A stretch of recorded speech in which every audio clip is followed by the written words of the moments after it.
জেন্ডেয়ার dramatic সাদা gown, পেনেলোপি an হ্যাথওয়ের রাজকীয় look, সঙ্গে Matt Damon, Tom Holland, চার্লিজ থেরন, Lupita নিয়োঙ্গো। তারার মেলায় জমে ওঠে দ্য ওডিসির নিউ ইয়র্ক প্রিমিয়ার শেষ হওয়ার আগেই জেন্ডেয়া আর অ্যানের ছবি ছড়িয়ে পড়ে সোশ্যাল মিডিয়ায়। ফ্যাশন সমালোচকদের মতে এটি এবছর হলিউডের সবচেয়ে আলোচিত রেড কার্পেট মুহূর্তগুলোর একটি।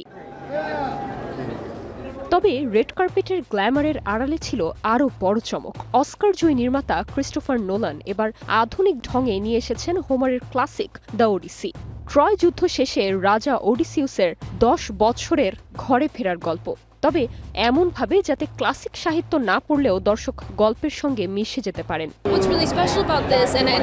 এই সিনেমার সবচেয়ে বিশেষ বিষয় হলো নোলান গল্পটাকে খুবই বাস্তব আর মন ছুঁয়ে যাওয়ার মতো করে তুলে ধরেছেন। এমনভাবে বানিয়েছেন যাতে ক্লাসিক সাহিত্য সম্পর্কে আগে থেকে কিছু না জানলেও দর্শক উপভোগ করতে পারে। আমার মনে হয় এটাই সবচেয়ে সুন্দর দিক। গল্পের মতো নির্মাণেও নোলান ভেঙেছেন প্রচলিত নিয়ম। প্রায় $250 মিলিয়ন এই সিনেমা বিশ্বের প্রথম পূর্ণ দৈর্ঘ্য সিনেমা, যার পুরো শুটিং হয়েছে আইম্যাক্স ক্যামেরায়। 6টি দেশে সত্যিকার লোকেশনে ধারণ করা হয়েছে প্রতিটি দৃশ্য। আইম্যাক্স ক্যামেরার সামনে কিছুই লুকানো যায় না। এই ক্যামেরা সবকিছুই স্পষ্টভাবে ধরে ফেলে।